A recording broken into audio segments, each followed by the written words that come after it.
सबसे पहले देखते हैं इश्यूज का मतलब क्या होता है। इश्यूज का मतलब होता है मुद्दा। मुद्दा समझते हैं आप? मुद्दा। अरे, आप तो यंग हैं, आप प्यार में भी पड़ते होंगे। और लव अफेयर में क्या होता है? शुरुआत के दिन में अच्छी अच्छी बातें, आसमान से चांद सितारे तोड़ कर लाने की बातें। कहने वाला भी खुश, सुनने वाला भी खुश। लेकिन 1-2 महीने के बाद हमारे प्यार में इश्यूज का ग्रहण लग जाता है। इश्यूज कैसे होते हैं? इश्यूज नंबर 1, तुमने मेरे मैसेज पढ़े, तुमने मेरा व्हाट्सएप पढ़ा, ग्रीन टिक ब्लू टिक लगा हुआ है, तुमने जवाब नहीं दिया। इस पे डिस्कशन होता है, तो ये मुद्दा हुआ। तुमने मेरे फोन का तो जवाब नहीं दिया, लेकिन मेरे दोस्त का फोन का जवाब दे दिया। अरे, ये तो खतरनाक मुद्दा है। तो इसको कहते हैं इश्यूज, इसको कहते हैं मुद्दा। अब यहां पे बात आती है कि बिजनेस की दुनिया में, इंप्लीमेंटेशन की दुनिया में इश्यूज क्या है? इश्यूज क्या हो सकता है? तो अगर ध्यान से देखें तो बिजनेस वर्ल्ड में जितनी भी एक्टिविटी होती हैं, वो सारे के सारे इंप्लीमेंटेशन का इश्यूज है, वो मुद्दे हैं। उसको डिस्कस करना पड़ेगा, उसका सॉल्यूशन निकालना पड़ेगा। आप वहां भी सॉल्यूशन निकालते हो ना, यहां भी आपको सॉल्यूशन निकालना पड़ेगा। तो अगर आप ध्यान से देखें तो ऑर्गेनाइजेशन की हर एक्टिविटी एंड हर फंक्शन इंप्लीमेंटेशन का इशू है। प्रैक्टिकली देखा जाए तो बिजनेस वर्ल्ड की हर चीज इंप्लीमेंटेशन का इश्यूज है।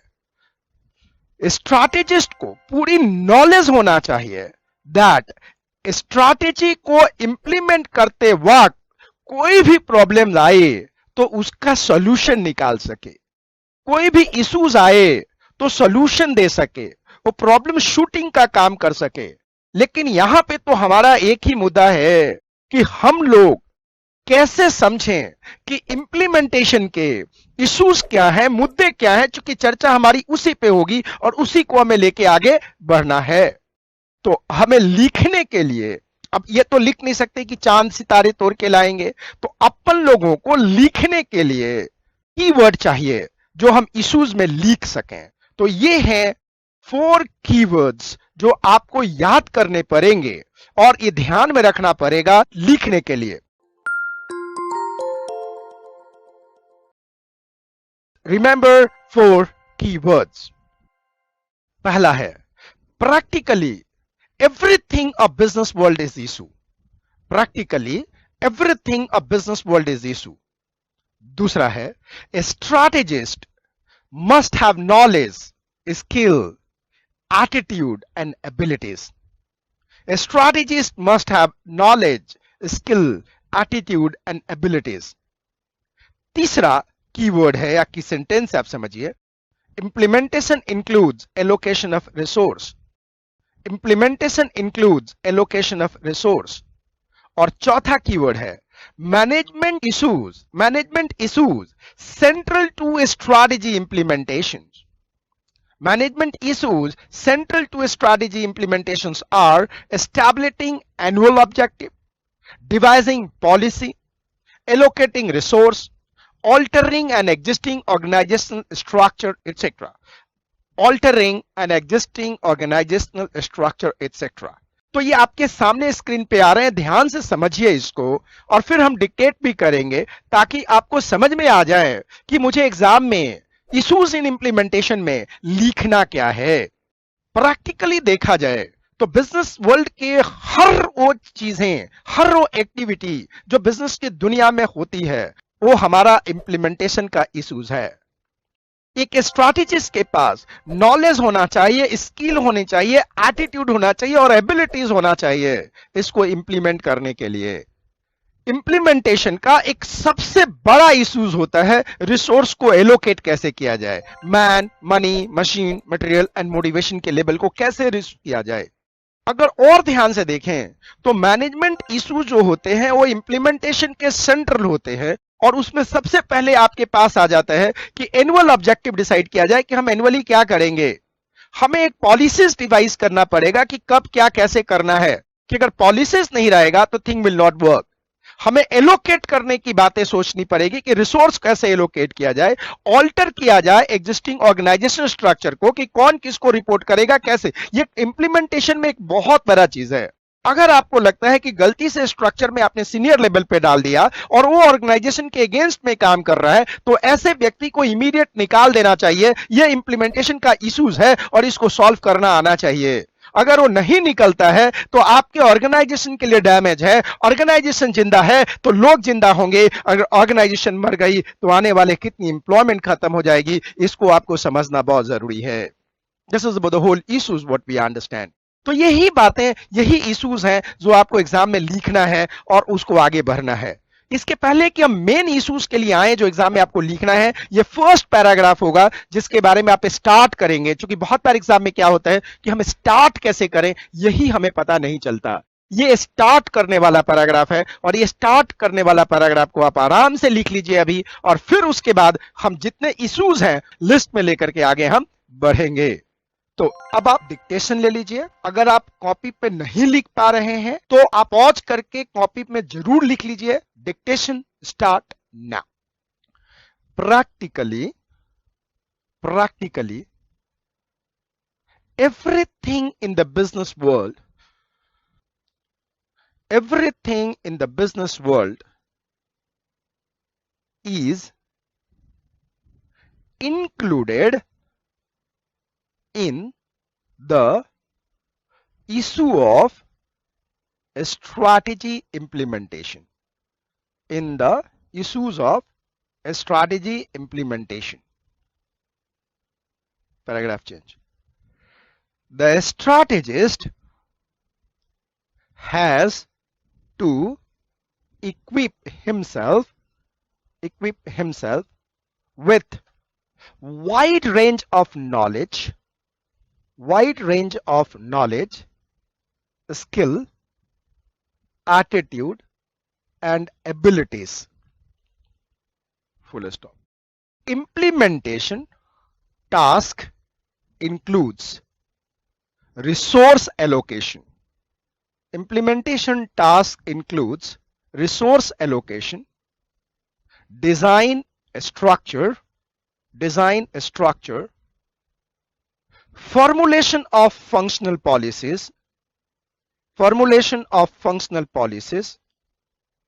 and deciding leadership style. Next paragraph. Management issues central to a strategy implementation includes establishing annual objective,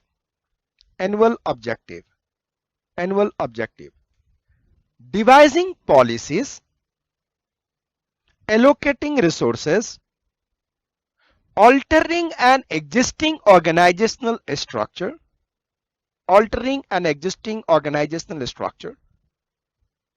restructuring and re-engineering process,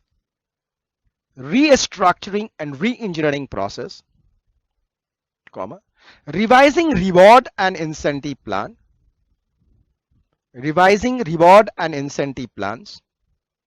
minimizing resistance to change,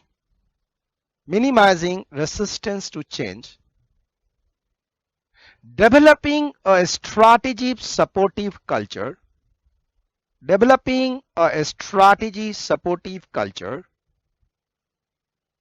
adapting production or operation process,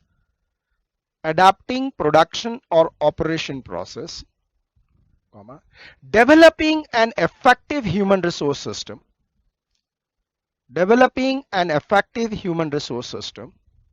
and if necessary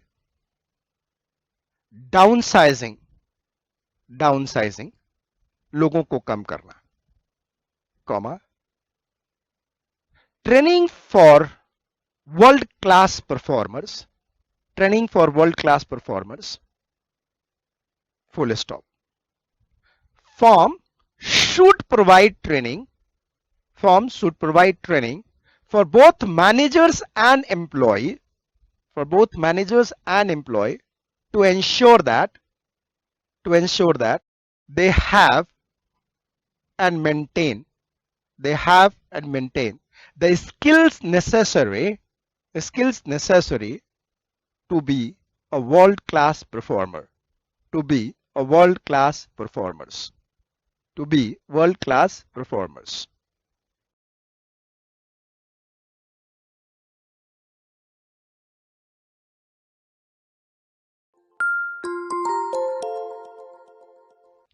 ये आपने dictation लिया शुरुआत के लिए।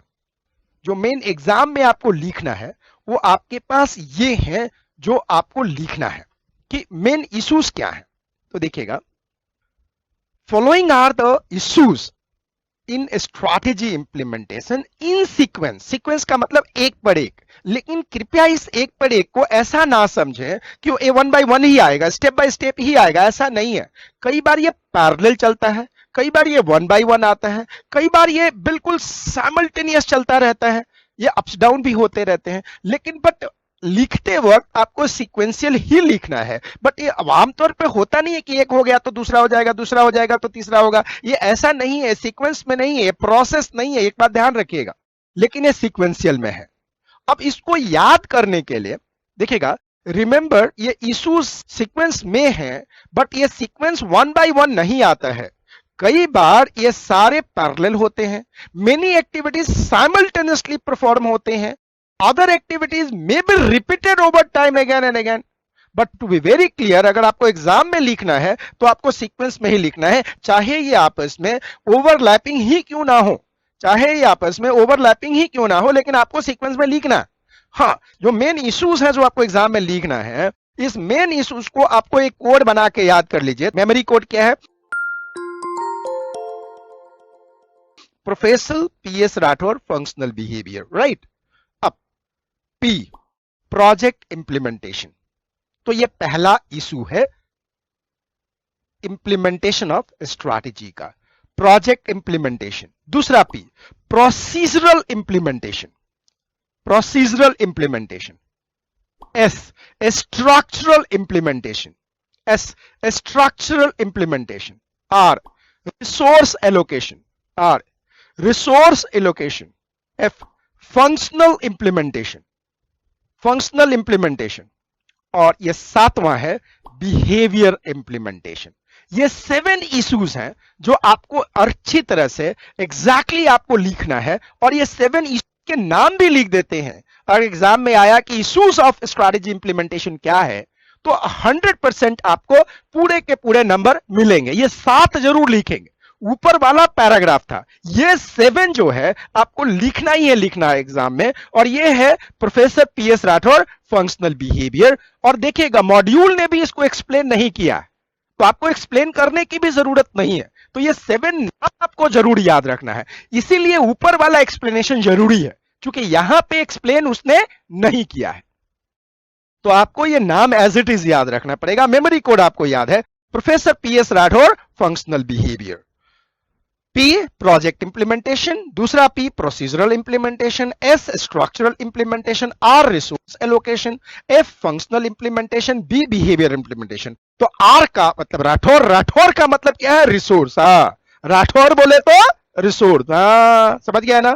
ये हर जगह आएगा, और 99% चांसेस है कि जहां भी कोड में R होगा वहां रिसोर्स ही होगा। तो R is not equal to Rathore, but R is equal to resource. यहां पे है रिसोर्स एलोकेशन। अब आराम से इसको डिक्टेशन लीजिए और आराम से इसको याद कीजिएगा, क्योंकि अगर ये 7 वर्ड आपको याद है, ये 7 इश्यूज याद है, और एग्जाम में 4 नंबर के क्वेश्चन आ गए, तो ये 4 नंबर आपके बन गए। अब आप डिक्टेशन ले लीजिए। अगर आप कॉपी पे नहीं लिख पा रहे हैं तो आप पॉज करके कॉपी में जरूर लिख लीजिए। Dictation start now. Following are issues in a strategy implementation in sequential manner। Memory code है professor PS Rathore functional behaviour. पहला, फर्स्ट लिखिएगा, project implementation, project implementation, project implementation. दूसरा सेकेंड इश्यूज है procedural implementation, procedural implementation, procedural implementation. Third है structural implementation, structural implementation, structural implementation. चौथा issues है resource allocation, resource allocation, resource allocation. पांचवा issue है functional implementation, functional implementation, functional implementation. Sixth issue है behavioral implementation, behavioral implementation. सातवां है six issues है professor PS Rathore, professor PS Rathore functional behaviour. अब आपके पास सारे इशू आ गए. Professor PS Rathore functional behaviour, 6 issues आगे. अब ये कंक्लूडिंग पैराग्राफ आपको लिखना है. It should be noted that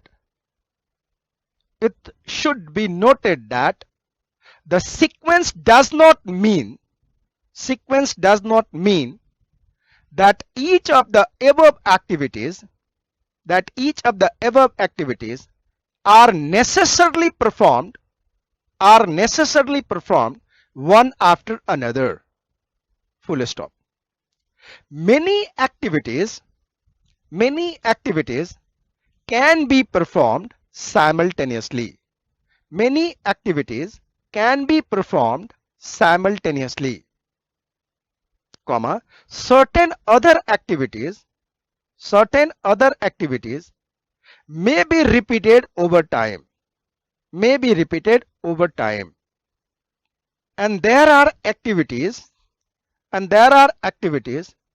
which are performed only once. Thus, there can be overlapping.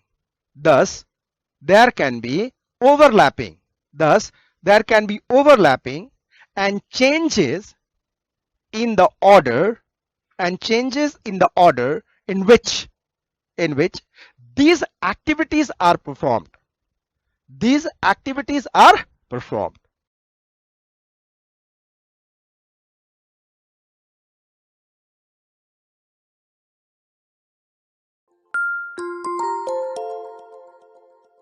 तो आपने देख लिया इश्यूज कितने हैं. इश्यूज 6 हैं. So there are 6 issues in the implementation strategy. Code है professor PS Rathore functional behaviour. Issue number 1 project implementation. Issues number 2 procedural implementation. Issues number 3 structural implementation. Issues number 4 resource allocation. Issues number 5 functional implementation. Issues number 6 behavioural implementation. ये 6 issues हैं. अगर ये 6 issues याद हैं और exam में आ गया कि what are the issues in the strategy implementation, 6 के 6 एज इट इज आप लिख दिए, आपको पूरे के पूरे नंबर मिल जाएंगे. लेकिन पहला पैराग्राफ आपको याद है, ये आपको याद है, कंक्लूजन आपको याद है. 1 बाय 1 इसको एक्सप्लेन करने की कोई जरूरत नहीं है क्योंकि मॉड्यूल ने भी इसको एक्सप्लेन नहीं किया है. सो मुझे लगता है कि इश्यूज इन स्ट्रैटेजी इंप्लीमेंटेशन आपको अच्छी तरह से आ गया and you enjoyed this. And मुझे पता है आप एग्जाम में अच्छी तरह से लिख के आएंगे क्योंकि हमारा तो एक ही मकसद है, learn to write and get examination. Because जब आपको एग्जामिशन आएगा तो हमें खुशी आएगी और हमें खुशी मिलेगी और हम आपको दिल से